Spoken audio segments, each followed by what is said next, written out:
오늘 설교의 제목을 한번 따라 하실까요? 너희를 위한 도피성. 우리는 모두 살아가면서 의도치 않은 실수를 하면서 살아가는 존재입니다. 말 한마디, 행동 하나가 누군가의 마음을 상하게 하고 내 뜻과 상관없이 상처를 주기도 합니다.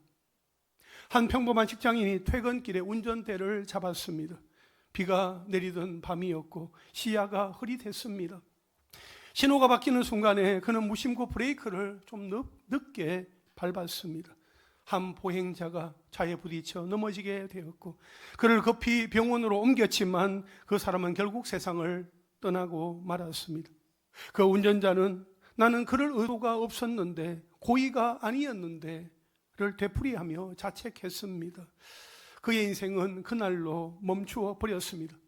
그는 죄인이었지만 동시에 실수한 사람이었습니다. 하나님은 우리 인간이 완벽할 것이라고 기대하지 않으셨습니다. 죄로 인하여 우리가 때로는 실수하고 부지 중에 잘못하여 서로에게 상처를 주는 존재다 하는 것을 알고 계셨습니다. 그래서 하나님은 그런 자를 위하여 피할 길을 미리 예비하시고 열어두셨습니다. 오늘 본문이 그러한 이야기입니다.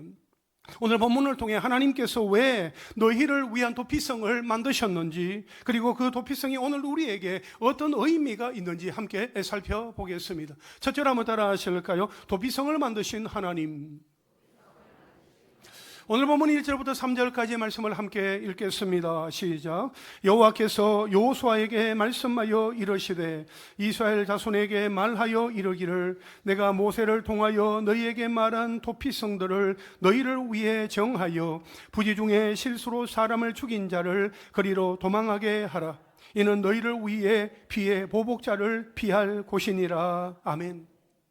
이 본문의 말씀을 보면 도피성에 관한 하나님의 말씀이 지금 여호수아에게 처음 주어진 게 아니라 민수기 35장에서 이미 모세가 살아있을 때 주어진 것이며 그때 말씀하신 것이 이제 완결되었다는 것을 우리에게 보여주는 것입니다. 따라서 지금 이스라엘 백성이 할 일은 도피성을 정하신 하나님의 말씀에 철저하게 순종하는 것뿐이었습니다. 과거 이스라엘 백성이 광야 여정 중에 고의적인 살인이 아닌 부지 중에 살인한 자는 회막들에 있는 번제단으로 피하여서 자신의 생명을 보존할 수 있었습니다. 그러나 가나안 땅에 정착하여 각 지파별로 자신의 기업을 가지고 흩어져 살아가면서 부지 중에 행한 살인에 대한 보복을 피하기 위해 회막으로 도망하는 것은 거리가 너무 멀기 때문에 피하는 도중에 보복을 당할 위험을 다분히 안고 있었습니다. 그래서 하나님은 도피성을 여러 곳에 만들어서 하나님의 긍휼과 자비가 어느 누구도 소외됨이 없이 모든 백성에게 골고루 적용되도록 배려하셨던 것입니다. 오늘 본문은 고의로 살인한 사람이 아니라 부지 중에 실수로 살인한 자에게만 해당되는 규정입니다. 여러분, 하나님께서 도피성을 만드신 목적은 피해 보복법이 남용되어 억울한 죽임을 당할 수 있는 사람의 생명을 구하려는 것이었습니다. 하나님께서 만드신 도피성은 부지 중에 살인한 자가 피해 보복자를 피할 곳이었습니다. 구약 시대에는 살인자를 나라에서 벌하지 않고 피살자의 친척, 친지 중에 한 사람이 피해 보복자가 되어서 살인을 행한 가해자를 죽임으로써 자신의 친족의 원수를 갚게 했습니다. 그러나 고의가 아니라 부지 중에 살인한 자에게까지 동일하게 죽음의 복수를 하게 하는 것은 너무나 가혹한 행위였습니다. 그럼에도 불구하고 복수심에 불타는 피해 보복자는 가해자가 실수로 살인을 했는지에 대한 확인할 여유도 가지지 못한 채 부지 중에 실수로 살인한 자에 대해서도 피해 복수를 가할 수 있었던 겁니다. 이러한 틈새를 염두에 두고 복수의 남용이라는 폐단을 없애기 위해서 제정된 제도가 바로 도피성 제도입니다. 이는 율법의 실행이라고 하는 공의의 측면과 부지 중에 살인한 사람에 대한 예외 규정을 마련하여 생명을 보호하고자 하는 그 은혜의 측면을 동시에 만족시키는 제도였습니다. 여러분, 이러한 도피성 제도는 예수 그리스도의 십자가를 예표합니다. 십자가야말로 인간의 죄에 대해 심판하시는 하나님의 공의와 죄인을 용서하시는 하나님의 사랑을 동시에 완벽히 해결하는 유일한 방법입니다. 여러분, 부지 중에 사람을 죽인 살인자는 죄의 책임이 있습니다. 하지만 그는 고의로 사람을 죽인 자들과는 다릅니다. 하나님은 죄는 죄라고 말씀을 하시되 그 마음의 동기와 상황까지도 다 헤아리시는 분이십니다. 그래서 하나님은 부지 중에 살인한 자에게 피할 길을 마련해 주신 것입니다. 도피성은 심판의 하나님이시면서 동시에 긍휼의 하나님이심을 보여주는 상징입니다. 그리하여 도피성으로 피한 자는 공정한 판결을 받을 때까지 안전히 거할 수 있었습니다. 이는 희생자의 가족들이 감정에 끌려서 그들의 기준으로 심판하려는 것을 막으신 것이었습니다. 하나님은 기업으로 주신 그 약속의 땅에서 무죄한 피를 흘리는 일이 없기를 바라셨던 것이에요. 그렇다면 오늘 우리의 삶은 어떻습니까?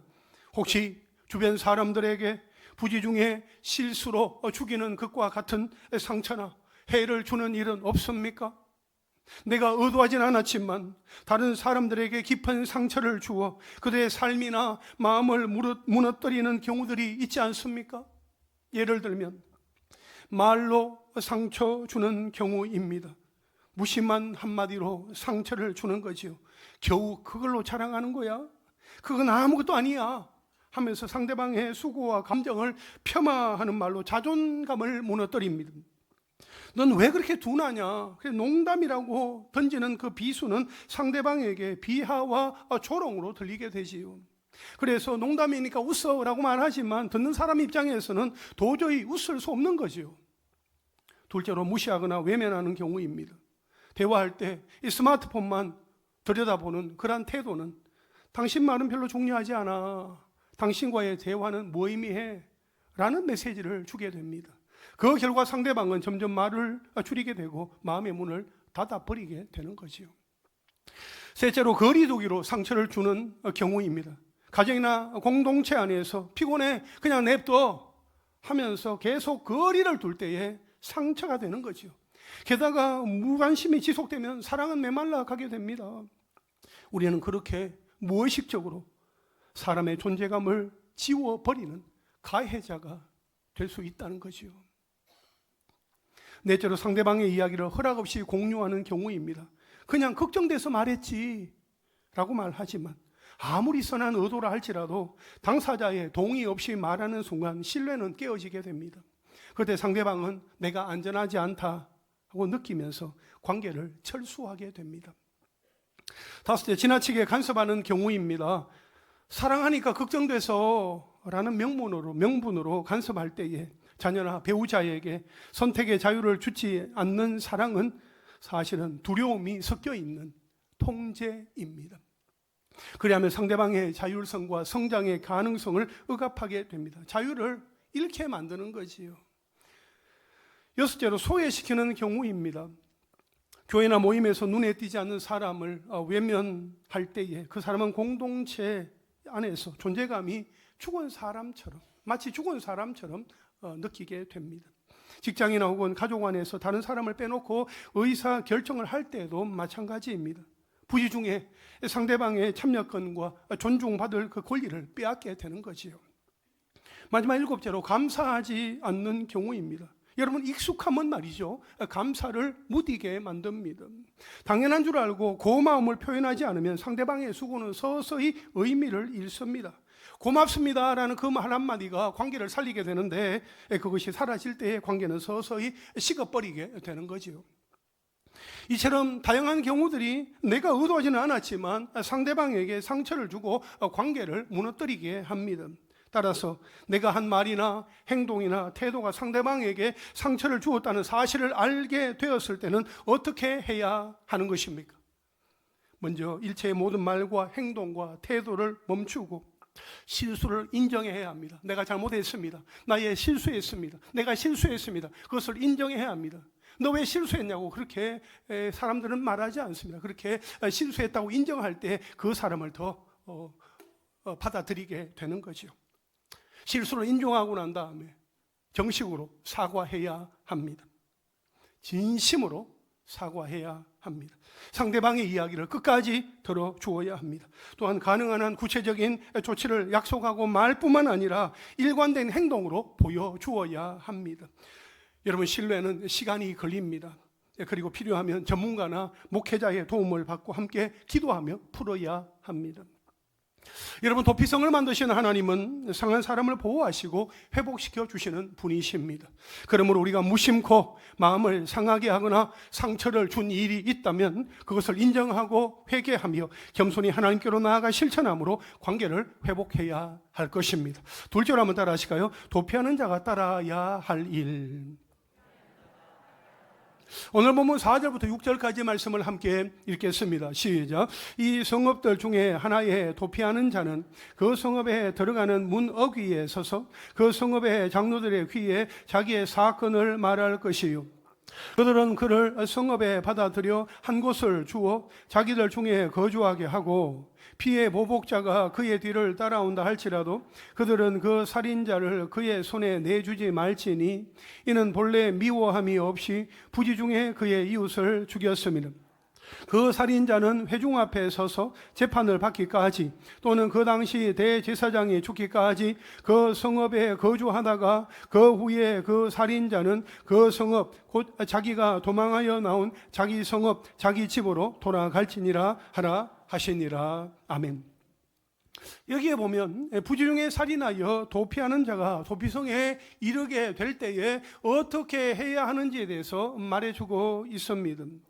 부지 중에 살인한 사람은 자신의 실수로 죽게 된 사람의 가족이나 친척으로부터 보복을 당하지 않기 위해 도피성으로 피할 때 도피성 문 입구에 있는 장로들에게 먼저 사건의 개요를 설명해야 했습니다. 뜻하지 않게 갑자기 심지어 억울하게 살인자가 된 그 사연을 부끄러워하지 말고 솔직하고 자세하게 고백해야만 했습니다. 아울러 부지 중에 살인한 사람이 다른 곳이 아닌 성문 출입구에 서야 하는 그 이유는 도피성으로 피할 자격이 있는 사람인지 아닌지 그 여부를 판단받기 위해서였습니다. 만약 도피성에 피한 자라고 할지라도 부지 중에 살인한 경우가 아니고 고의적으로 살인을 했다면 오히려 그를 체포하여 피해 보복자의 손에 내어줘 죽게 했습니다. 그러나 그가 부지 중에 살인한 사람이다 하는 것이 또 보여질 때에 그 사람의 말을 듣고 성 안으로 들어오는 것을 허용했습니다. 이어서 5절에 보면 부지 중에 살인한 자를 죽이려는 피해 보복자와 그를 보호하려는 하나님의 대조된 모습을 우리는 볼 수 있습니다. 그러니까 자기와 가까운 사람이 다른 사람에 의해 죽었다는 그 결과만을 보고 살인자를 죽이려고 하는 피해 보복자와 살인할 생각이나 의도가 전혀 없는 상태에서 실수로 다른 사람을 죽인 그의 죄를 보고 그를 보호하시려는 그 하나님의 모습을 볼 수 있습니다. 그리고 6절을 보면 하나님은 이스라엘 백성들에게 도피성을 정하여 부지 중에 살인한 자를 그리로 도망하게 하되 그 살인자가 회중 앞에 서서 재판을 받기까지나 혹시 또 그 당시 대제사장이 죽을 때까지 그 성읍에 거하게 하라고 명령을 하셨습니다. 즉 이것은 부지 중에 실수로 살인한 자가 재판을 받아 과실을 인정받게 되면 그 시대의 대제사장이 죽을 때까지 그 주거지를 도피성으로 제한하라 하는 말씀입니다. 하나님께서 이처럼 부지 중에 살인한 자의 주거지를 도피성으로 제한하신 이유는 그를 쫓는 피해 보복자로부터 그의 생명을 보호하시기 위함이었습니다. 그러나 여기에는 또 다른 이유도 있었습니다. 그것은 부지 중에 살인한 자의 주거지를 제한함으로써 그로 하여금 자신의 죄를 뉘우치고 근신하게 하는 것이었습니다. 다시 말해 이 도피성은 긍휼을 위한 장소일 뿐만 아니라 공의를 위한 장소이기도 했던 것입니다. 여러분 한번 생각해 보시기를 바랍니다. 어느 날 갑자기 주거지가 도피성으로만 제한된다는 것이 부지 중에 살인한 자에게는 얼마나 고통스러운 일이겠습니까? 부지 중에 지은 죄이기에 갑자기 도피하느라 가족들과 마지막 인사도 나누지 못했을 것입니다.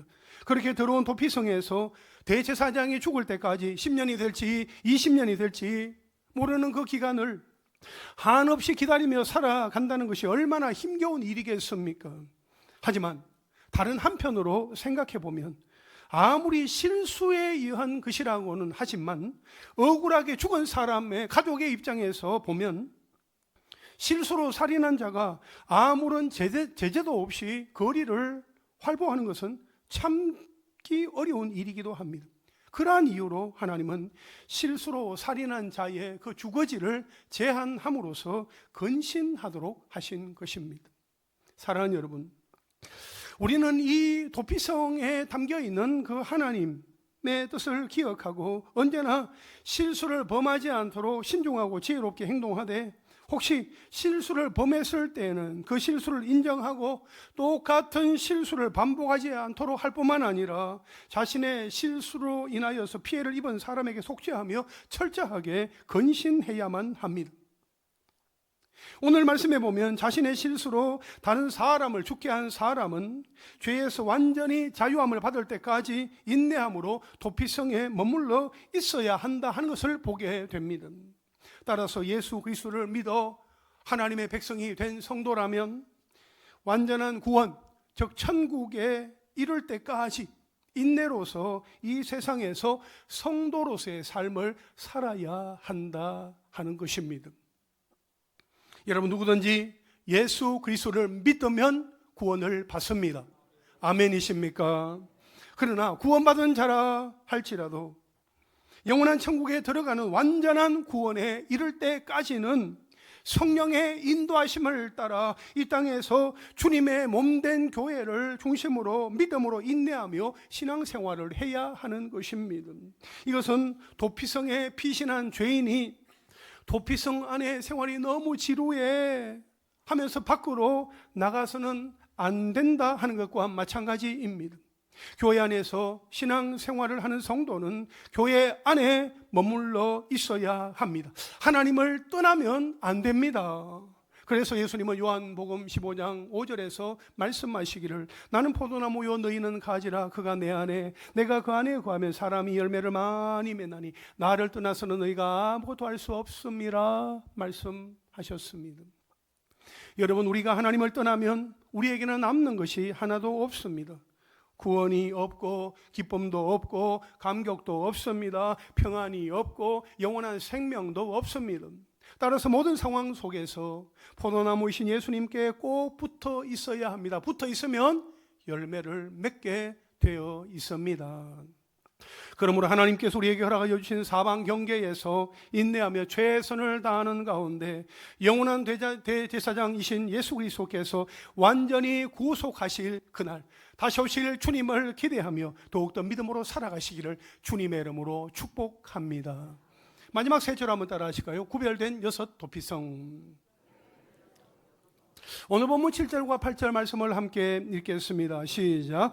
이에 그들이 납달리의 산지 갈릴리 게데서와 에브라임 산지의 세겜과 유다 산지의 기럇 아르바 곧 헤브론과 여리고 동쪽 요단 저쪽 로벤 지파 중에서 평지 광야의 베셀과 가 지파 중에서 길랏 라못과 므낫세 지파 중에서 바산 골란을 구별하였으니. 아멘. 여기에 보면 6개의 도피성을 말씀을 하고 있습니다. 이 도피성의 위치가 어디인지 우리가 한번 보기를 원합니다. 지도를 잠깐 보면서 도움을 받으려고 합니다. 여러분, 이스라엘에 구별된 6 도피성은 요단을 건넌 이후 또 요단을 건너기 전, 그렇게 성경은 기록을 하고 있어요. 요단 서편에 위치한 북부 납달리 지파에 속한 게데스, 또 중부 에브라임 지파의 세겜, 남부 유다 지파의 기럇 아르바 곧 헤브론, 여러분 보이시죠?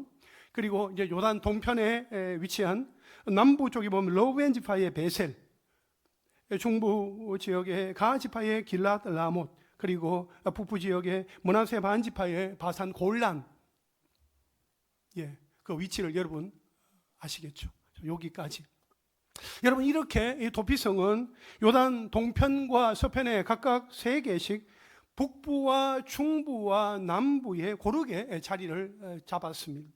이는 부지 중에 살인한 자가 피해 보복자로부터 생명을 보존하기 위해서 도피성으로 피하던 중에 그 길이 너무 멀어서 미처 피하지 못하고 죽임을 당하는 불상사를 당하지 않도록 하기 위해서 거리를 고려한 선택이었습니다. 그래서 이것은 이스라엘 자손이라면 누구든지 도피성으로 피해야 할 그런 상황에 처하게 된다면 피할 기회가 있다 하는 것을 보여줍니다. 도피성은 가까워야 했습니다. 이스라엘 전역에 골고루 지정된 도피성은 어느 지역에서도 하루 안에 도착할 수 있도록 세워졌습니다. 여러분, 하나님은 언제나 우리에게 피할 길을 예비하셨고 그 길을 멀리 두지 않으셨습니다. 회개의 길, 기도의 길, 말씀의 길은 늘 가까이에 있습니다. 문제는 하나님이 멀리 계신 것이 아니라 우리가 그분께로 달려가지 않는 것입니다. 가까이 나아가지 않는 것입니다. 여러분, 도피성은 말이죠, 찾는 자에게만 의미가 있습니다. 우리 각 사람이 날마다 하나님께로 더 가까이 나아가기를 원합니다. 시편 46편 1절에 보면 여호와는 우리의 피난처이시니 환난 중에 만날 큰 도움이시라 라고 말씀을 하고 있어요. 우리의 피난처가 되시는 하나님, 그분께로 더 가까이 나아갈 수 있게 되기를 간절히 바랍니다. 또한 다른 사람이 우리를 통하여 하나님께로 더 가까이 나아갈 수 있도록 안내자, 통로 역할을 우리가 감당할 수 있게 되기를 바랍니다. 우리 장로님 기도하신 대로 11월 16일 새생명 추수감사막 축제를 위해서 우리가 기도하며 전도하며 예수의 이름을 전하는 대상들이 있습니다. 그 사람이 어쩌면 예수님의 이름을 알 수도 있어요. 또 그 사람이 예수님의 이름을 모른 채 지금까지 살아왔을 수도 있어요. 우리가 그 사람에게 예수님의 이름을 전할 때에 그가 예수님을 믿고 하나님께로 더 가까이 나아가는 복된 인생이 되게 하는 일에 귀하게 쓰임받는 축복의 통로가 다 되시기를 주님의 이름으로 축원합니다. 그리고 9절에 보면 하나님께서 도피성을 만드신 이유가 있습니다. 9절 말씀 함께 읽겠습니다. 시작. 이는 곧 이스라엘 모든 자손과 그들 중에 거류하는 거류민을 위하여 선정된 성읍들로서 누구든지 부지 중에 살인한 자가 그리로 도망하여 그가 회중 앞에 설 때까지 피해 보복자의 손에 죽지 아니하게 하기 위함이라. 아멘.